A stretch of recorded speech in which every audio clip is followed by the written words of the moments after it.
Cette conférence est particulièrement importante, émouvante, impressionnante pour nous tous, parce que nous avons la chance aujourd'hui de recevoir Alexandre Jolien. Alexandre Jolien est né à Sierre, le 26 novembre 1975, handicapé de naissance. Il grandit dans un institut spécialisé jusqu'à ses 20 ans. En 2004, il obtient une licence en lettres à l'université de Fribourg. Il étudie ensuite le zen et la pratique des évangiles à Séoul de 2013 à 2016. Philosophe reconnu, il donne de nombreuses conférences. En 1999, il voit la publication de L'éloge de la faiblesse, couronné par l'Académie française. Succède, titre particulièrement inspirant, Le métier d'homme, puis La construction de soi. Enfin, un autre livre, Le philosophe nu, suivi du petit traité de l'abandon, La sagesse explègue et puis des cahiers d'insouciance. Non seulement Alexandre Jolien est un écrivain, un philosophe reconnu, mais il est également reconnu par ses pairs et sur ces sujets-là, il a notamment publié un livre qui a particulièrement marqué avec Mathieu Ricard et Christophe André. Il co-signe 3 amis en quête de sagesse en 2016, mais également À nous la liberté en 2019 et l'abécédaire de la sagesse en 2020. En tout début d'année, vous avez dû le voir sur les affiches de films, puisqu'il était aux côtés du comédien Bernard Campan, où il co-réalisait le film Presque, un long métrage qui est sorti en 2022. C'est un immense honneur, Alexandre, de vous avoir ici. S'il vous plaît. Là, on va passer là. Tu veux que je t'aide ?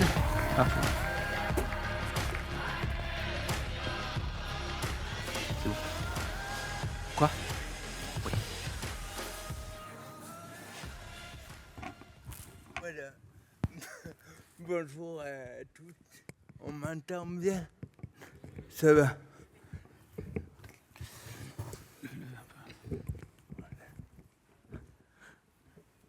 Ouais. Excusez-moi de parler français. Je crois que c'est mieux pour tout le monde si je surfe pas sur... je massacre pas Shakespeare. Merci à Xavier, merci à tout le monde de votre accueil. Je suis très touché d'être là. Vraiment, merci. Si on m'avait dit que je finirais dans une école de commerce, Xavier m'a demandé de parler de 3 chantiers de ma vie. D'abord, d'où je viens, un peu mon parcours. Ensuite, merde, j'ai oublié. Ah oui, ce qui m'inspire au quotidien. Et le troisième, qui est comment... quelle est l'inspiration pour une société solidaire ? Alors, pour la première partie, on va la faire courte, parce que je suis né avec un handicap de naissance. Aujourd'hui, j'ai 3 enfants qui m'ont rendu papa, et j'ai vécu pendant 17 ans dans une institution pour personnes handicapées, et je pense toujours aux marginaux en parlant, parce que on est une société qui évolue, qui est créative, qui progresse, mais je crois que il faut toujours avoir au fond du cœur la question à quel coût et qui on laisse sur la touche pour être à ce prix productif. Donc, Aristote comme Platon, il disait que ce qui mène à la philosophie, c'est l'étonnement. Ne pas considérer les choses comme allant de soi. D'ailleurs, dès qu'on se lève le matin, on peut être embarqué sous mode de pilotage automatique, mais on peut aussi s'émerveiller d'être en vie. Et s'émerveiller d'être en vie. J'ai un de mes meilleurs copains qui est croque-mort. Et c'est un métier qui rapporte gros. Hein. Si vous foirez dans vos études, croque-mort, il y a de l'avenir. Et ce qu'il me disait, c'est que récemment, il était chercher quelqu'un de 22 ans qui était serveuse dans un restaurant, qui avait des projets, qui s'est levé le matin, peut-être comme vous aujourd'hui, avec plein de rêves d'avenir, et elle était en train de servir une salade mixte, clac, crise cardiaque, raide. Pour moi, philosopher, c'est à partir de là. Cet horizon, on va tous claquer. Vous savez, il y a le Bouddha qui se présente comme un médecin et qui énonce 4 vérités. La première, alors c'est pas sexy, les vérités du Bouddha. La première, alors que oui, dans le fond, la première, c'est tout est souffrance. Ça paraît accablant, mais c'est hyper réjouissant. Ça veut dire que quoi qu'on fasse, tous les programmes qu'on élaborera, on ne pourra pas échapper le tragique de l'existence. La mort, la souffrance, la solitude. On est dans une société hyper connectée et il y a toujours plus de solitude. Pour revenir à mon ami Croque-Mort, il dit qu'il y a de plus en plus de gens qui meurent seuls. On s'aperçoit quelques jours après qu'ils ne répondent pas aux courriers, qu'ils ne payent pas leurs factures. Ça aussi, c'est des clés pour dire imagination. Quelle société on veut imaginer pour l'avenir? Et comment on évalue la santé d'une entreprise, j'allais dire lapsus révélateur, d'une société. Donc, le Bouddha, tout est souffrance. La deuxième noble vérité, c'est il y a une cause à cette souffrance, c'est la tanha, la soif, le désir inassouvi. Et dans une société capitaliste, on nous apprend à désirer toujours plus. Pour moi, la vraie rébellion, c'est la joie inconditionnelle, qui n'est pas du tout le plaisir, le bonheur. Le bonheur, c'est quelque chose qu'on nous vend de l'extérieur.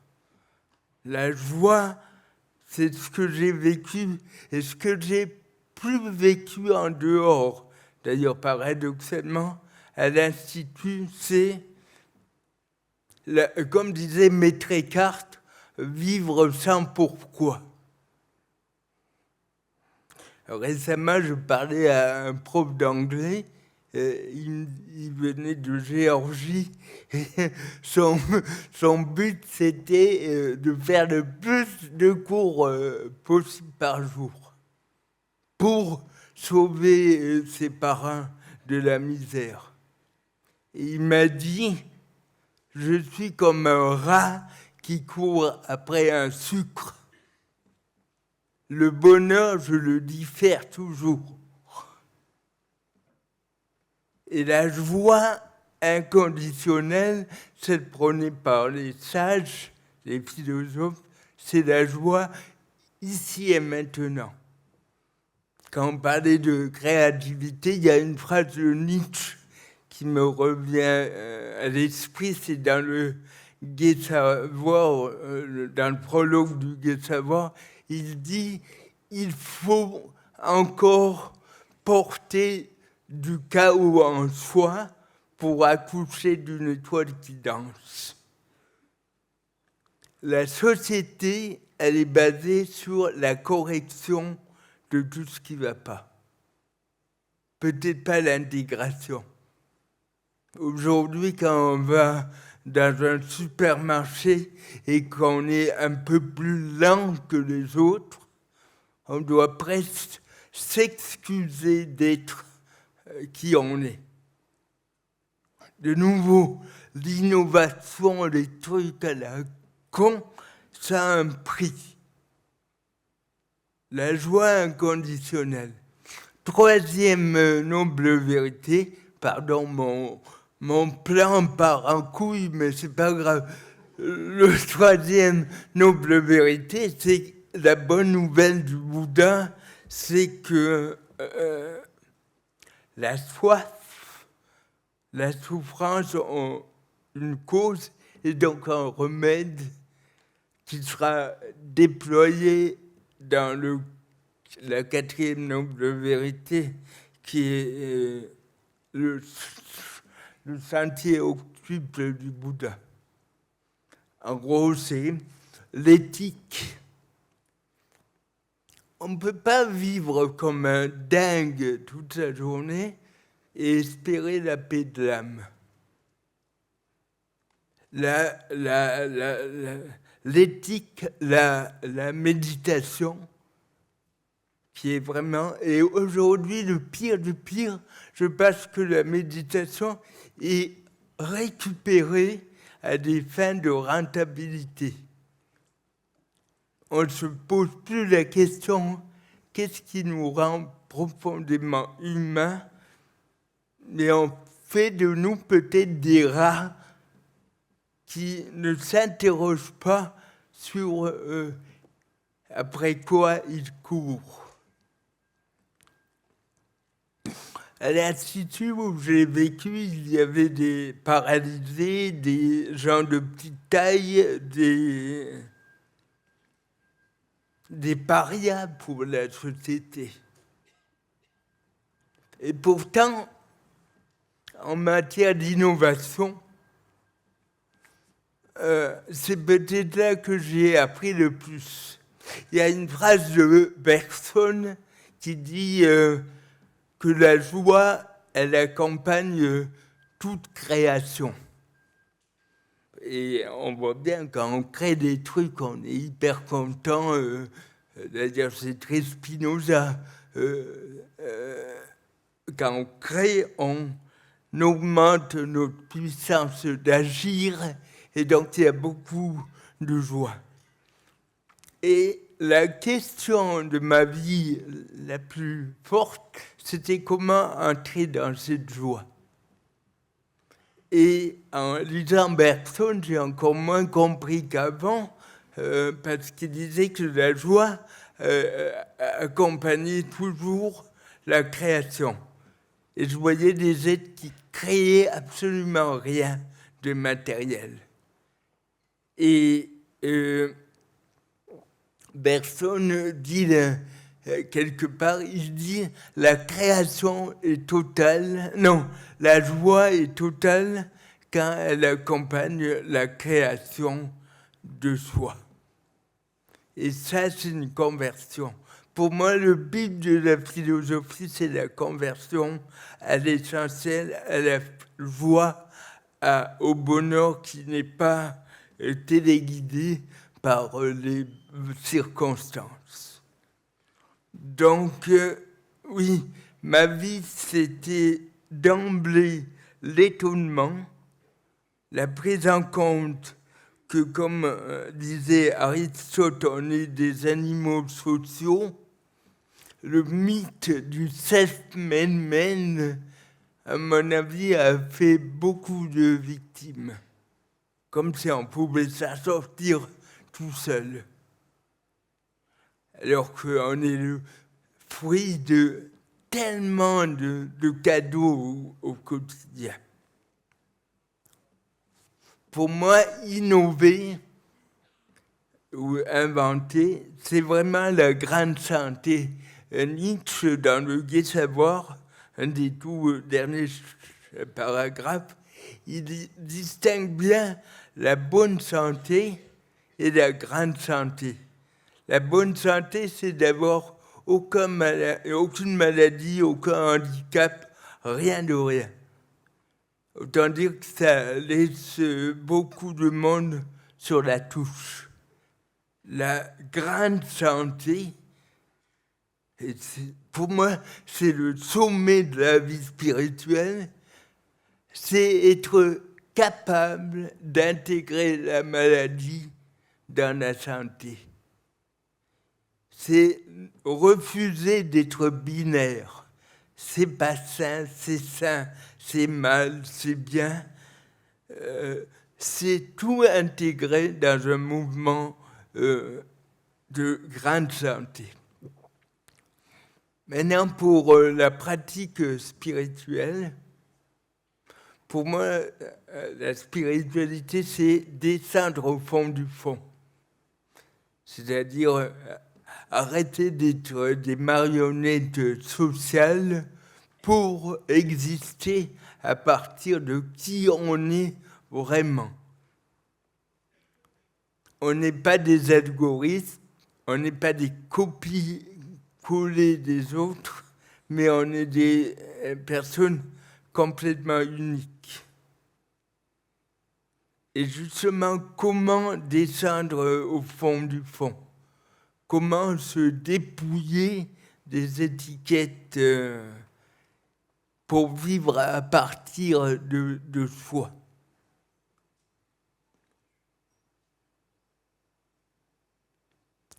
Il y a un philosophe qui m'a beaucoup aidé, c'était l'impulsion de ma vie, c'est Socrate, qui dit qu'il faut mieux travailler à devenir meilleur et vivre meilleur que vivre mieux.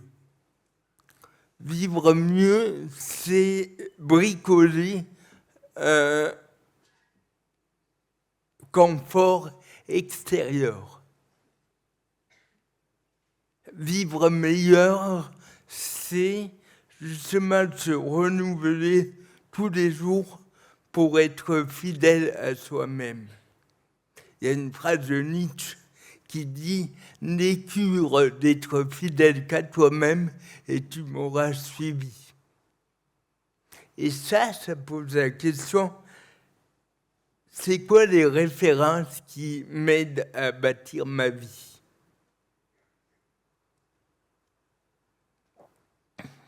Qu'est-ce qui me libère et m'approche de la joie inconditionnelle? J'ai fait un stage chez mon ami la Croque-Mort. Et ce qui m'a frappé, c'est combien on peut se masquer notre vérité propre. Il y a un auteur que j'aime beaucoup, c'est un maître tibétain qui s'appelle Chogyam Trungpa. Ça s'écrit comme ça se prononce. Et il dit qu'en gros, dans la vie, il y a deux chantiers vraiment essentiels. Le premier chantier, c'est la liberté intérieure. C'est comment se libérer de toutes les émotions négatives, de tous les préjugés pour voir la réalité telle qu'elle se présente. Le premier chantier, c'est ce qu'on dit dans le bouddhisme, le dharma, le chantier, le sentier, pardon. C'est-à-dire se lever le matin en essayant des progressants. Les philosophes antiques se définissaient comme des progressants. Sénèque, on en parlait hier avec Xavier, le soir, il consignait les progrès de son âme et il se demandait aujourd'hui, qu'as-tu fait pour progresser? Et il y a un truc qui m'a beaucoup aidé chez Trungpa, c'est la notion de vacuité qui est un peu dure à expliquer. C'est que dans la philosophie occidentale, on croit à la fixité des choses. La vacuité, c'est de réaliser qu'il n'y a pas d'existence indépendante. C'est-à-dire, moi, j'existe pas sans l'autre. Mon bonheur, c'est pas quelque chose de solide.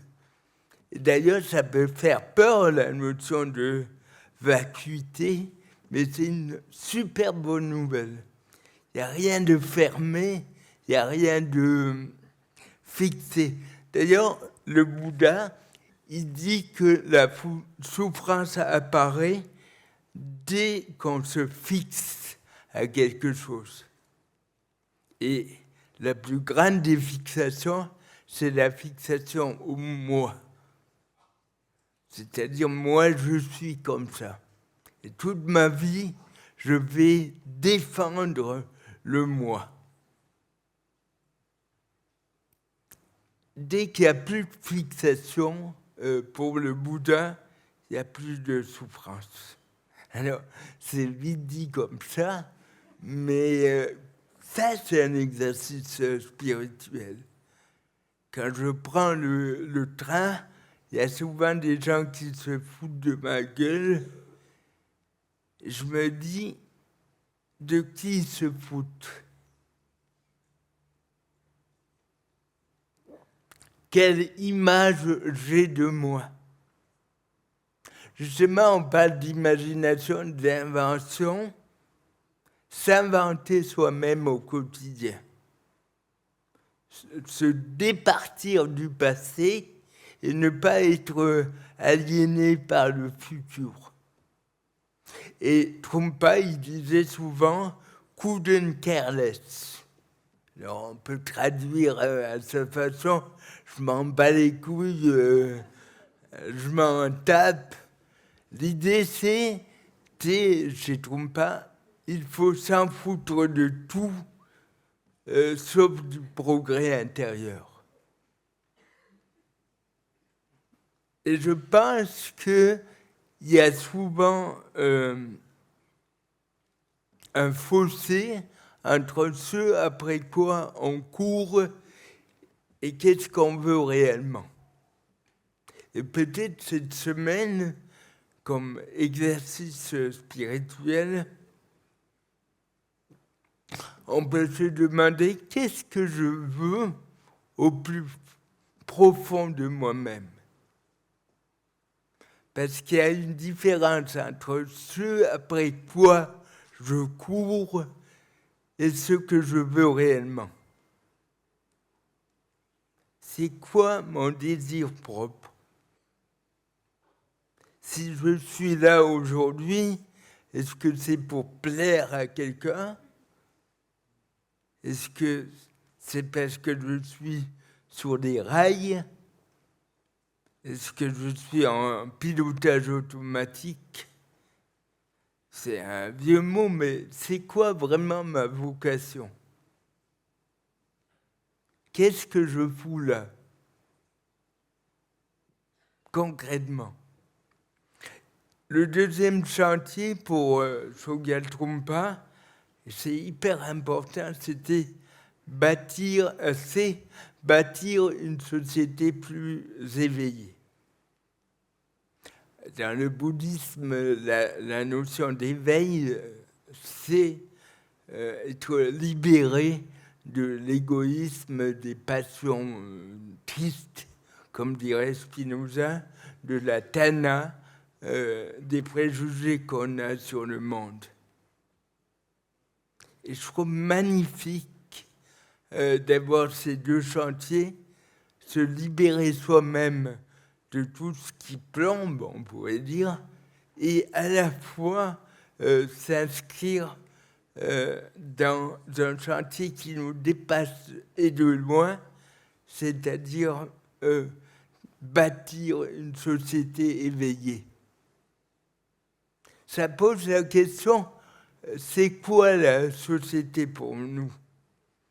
Un grand magasin dans lequel je consomme, que ce soit le lien à l'autre, la nourriture, tout. C'est quoi la société? Est-ce que c'est un grand self-service où je me sers et je pars repu? Ou est-ce que c'est un endroit où je peux apporter ma pierre à l'édifice? Concrètement. On parlait de croque-mort tout à l'heure. Qu'est-ce que c'est le sens de ma vie? Qu'est-ce qui rend vraiment heureux? Ce qui est magnifique dans l'éthique de Spinoza, c'est qu'il n'y a pas 10 000 questions au fond. Il dit en gros que la boussole intérieure, c'est la joie. Ce qui nous met réellement dans la joie, c'est bon pour Spinoza. Et ce qui nous traîne vers des passions tristes, c'est à rejeter. Et ça, c'est un exercice qu'on peut pratiquer tous les jours. Qu'est-ce qui me met réellement en joie? C'est ce que j'essaie de pratiquer dans les moments difficiles de ma vie, c'est-à-dire se lever le matin et se dire comment inscrire mon existence sous le signe d'une dynamique, de progresser. Et qu'est-ce que je peux apporter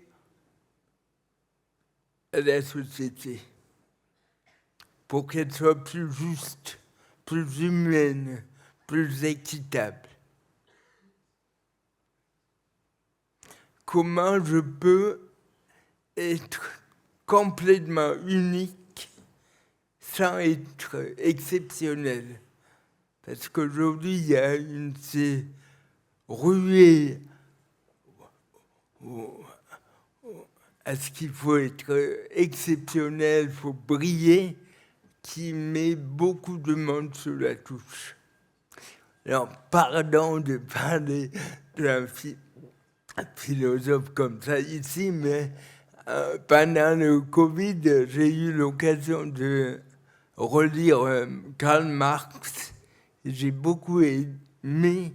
Il y a un principe qui m'a sauté aux yeux, c'est quand il dit que quand un individu va mal, on l'accuse lui, au lieu de remettre en cause la société. Et je trouve ça magnifique. Aujourd'hui, il y a des expressions comme « il s'est fait un burn-out ». Non seulement la personne a des problèmes, parce que c'est vraiment des problèmes, mais en plus, elle est invitée à résoudre elle-même ses problèmes. Pour moi, c'est la grande perversion actuelle. On responsabilise à outrance la santé des gens. Et bâtir une société plus éveillée pour Trungpa, c'est vraiment, premièrement, réaliser que tout est vacuité, il n'y a rien de solide. Quand on dit « je t'aime » à quelqu'un, c'est pas la même personne hier et demain. On est des individus qui sont tellement plus riches que nos catégories mentales. Donc réaliser la non-fixation. pour Trungpa, c'est aussi, et ça c'est hyper dur, faire passer l'autre toujours avant soi. C'est tout con d'ailleurs. J'ai essayé, quand on rentre dans un ascenseur, si on est le dernier à rentrer, on est les premiers à sortir. C'est tout bénef. C'est un exemple un peu con, mais qui montre pour Trungpa que quand on désobéit à la soif de se mettre en premier, toujours et partout, on est libre. Parce que la plus grande liberté, c'est pas la liberté extérieure, même si elle est essentielle. La plus grande liberté, c'est avoir le courage de se inventer tous les jours. Donc, des exercices pratiques au quotidien.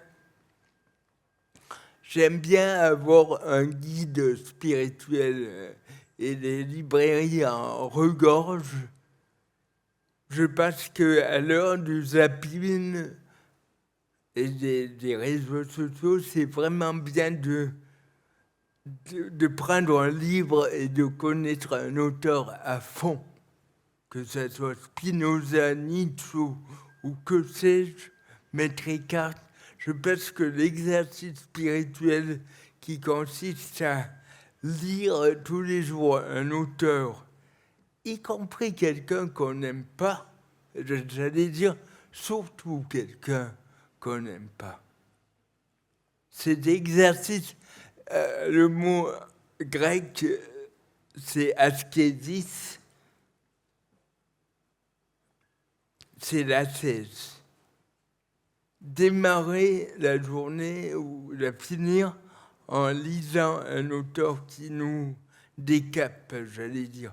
Parce que je crois que la joie, c'est pas l'accumulation, mais le dépouillement. De quoi je peux me libérer aujourd'hui? Le deuxième exercice spirituel, pardon de faire des listes, mais c'est vraiment important. Je crois que la méditation, c'est vraiment essentiel. On passe peut-être nos vies à se fuir nous-mêmes. Il y a quelqu'un qui m'a dit un jour, je suis insupportable à moi-même. Au fond, c'est ce que disait Pascal, le malheur vient qu'on n'arrive pas à rester seul dans sa chambre. Parce qu'il y a les démons intérieurs, la peur, et la méditation, telle qu'elle est en tout cas pratiquée par le Zen, elle se fait, c'est magnifique, sans but ni esprit de pourquoi. Sans profit. Est-ce qu'on arrive dans la journée à avoir 20 minutes où on débranche l'iPad, l'iPhone et on ose rencontrer qui on est? La peur, l'ennui. C'est peut-être ça la vraie rencontre. Et là, peut-être qu'il n'y a plus d'opposition entre moi et les autres. Un des exercices spirituels que j'aime beaucoup, c'est l'amitié. Récemment, j'ai vu un podcast sur YouTube un peu con, mais c'était pour l'anglais. C'était comment devenir un millionnaire. D'ailleurs, il y avait 1 million de vues. Je me dis que ça ne marche pas, c'est pas très efficace. Mais un des conseils, ça m'a vraiment très touché, il a dit, le type, les millionnaires sont entourés de millionnaires. Donc, si vous voulez être millionnaire, faites-vous des copains millionnaires. Mais l'enseignement est peut-être plus profond que ça. Si on veut être dans la paix de l'âme, dans la joie totale et absolue, il convient, comme dirait Épictète et Épicure, de se demander qui nous entoure. De nouveau, le mythe, comme dirait Trumpa, de la liberté. Croire qu'on va s'en sortir tout seul.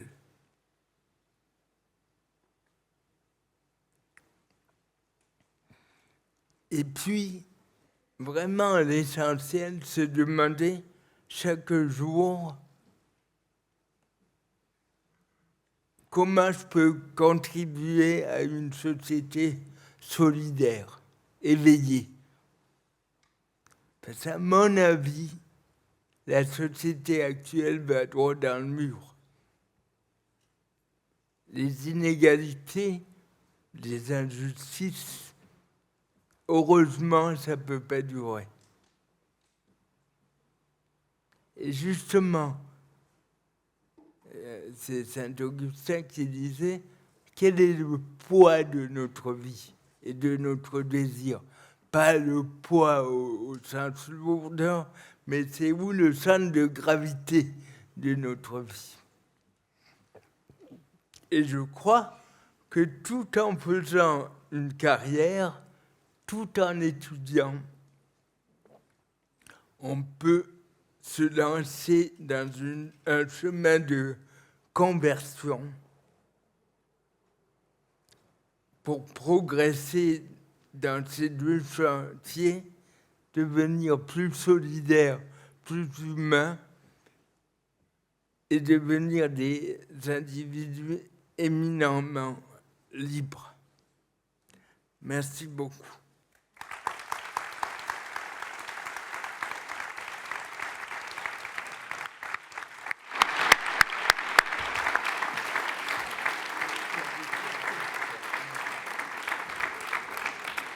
Merci beaucoup, Alexandre. Nous avons le temps de 2 ou 3 questions maximum. Est-ce que, s'il y a, à moins que la chaleur n'ait accablé tout le monde, mais si quelqu'un, il est possible, oui.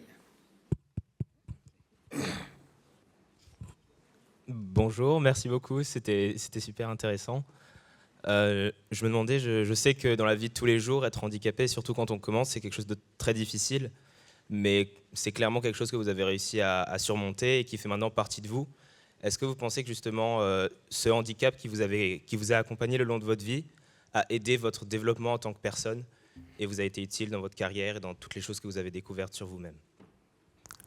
Merci beaucoup. J'ai la chance d'avoir 3 enfants et une femme, et pour eux, je ne suis pas handicapé.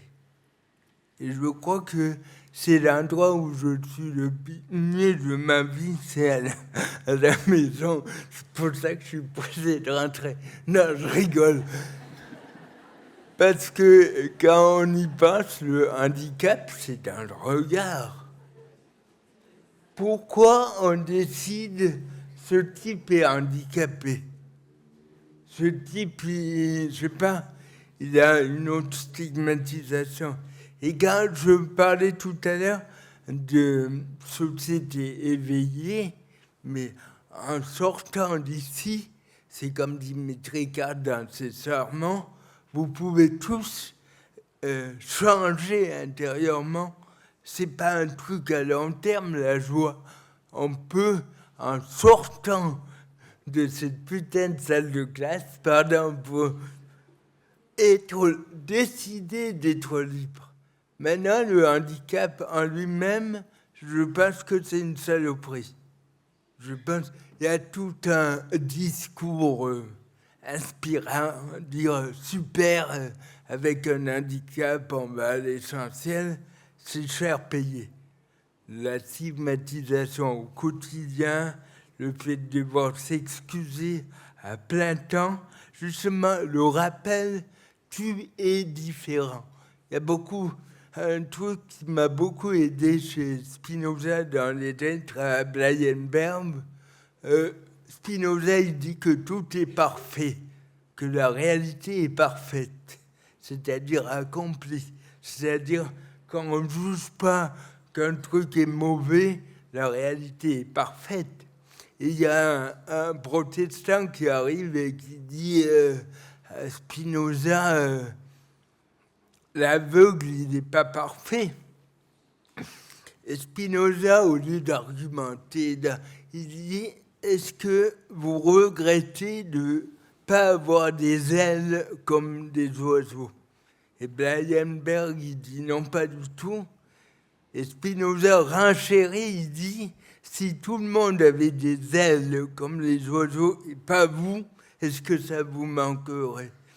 Et par là, il dit, le réel est parfait, c'est le jugement qui crée la privation. C'est-à-dire, si je me compare à un autre, je suis foutu. Et le problème, c'est que notre société fait nous comparer. Un jour, avec des copains, on a essayé de faire un profil Tinder, je crois. On annonce comment la couleur quand on a un handicap. Et bâtir une société éveillée, c'est pas tomber dans un irénisme où tout va bien super, mais dire qu'on est responsable. Camus, il dit, je crois, dans le mythe de Sisyphe, que celui qui n'a pas salué la personne qui va se suicider, il est responsable. J'ai trouvé ça magnifique. Ça ne veut pas dire qu'il faut se culpabiliser, mais dire le regard que l'on porte sur l'autre peut le bousiller, il peut le construire. Voilà, en 2 mots. Est-ce qu'il y a une deuxième question? On n'aura pas beaucoup de temps pour une autre, mais une dernière question. Est-ce que quelqu'un? Oui.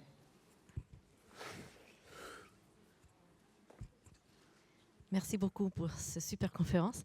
Juste savoir, pour Alexandre, c'est quoi le monde éveillé idéal, s'il peut nous le décrire un peu pour avoir cette inspiration?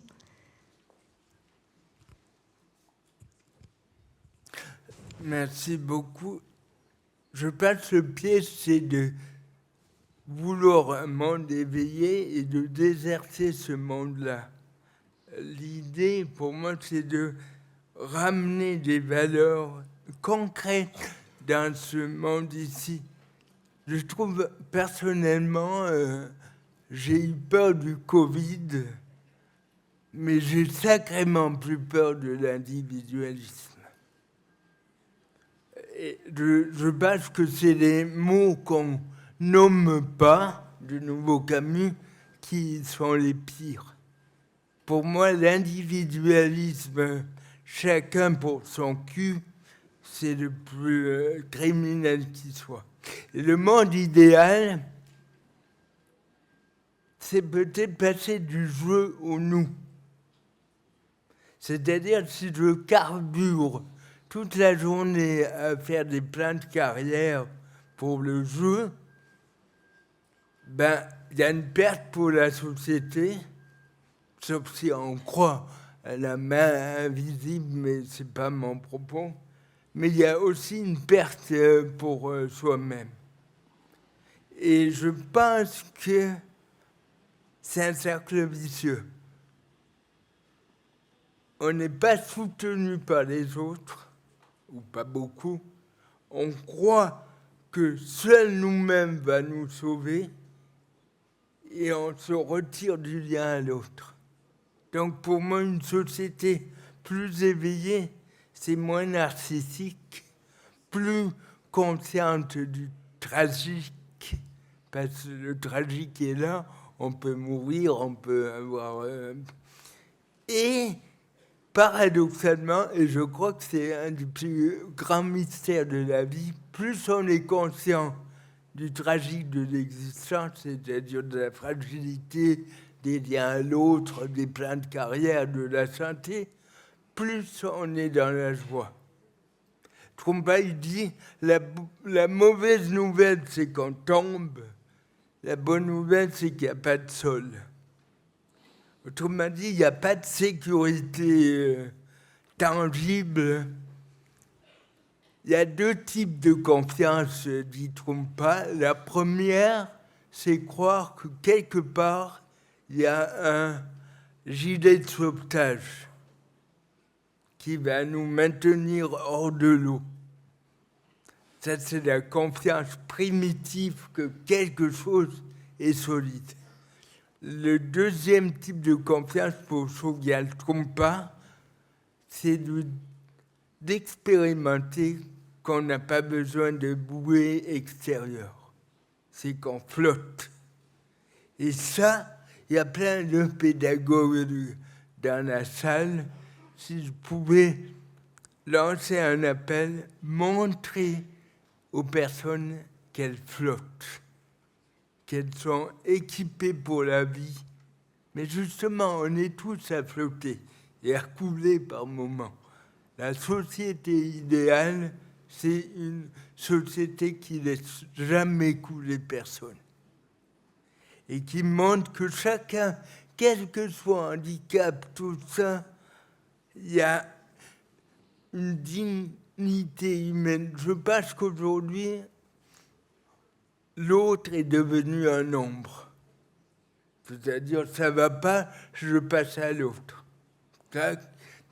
Et je pense qu'il faut redécouvrir que chaque lien est sacré, y compris avec ceux qui nous déplaisent.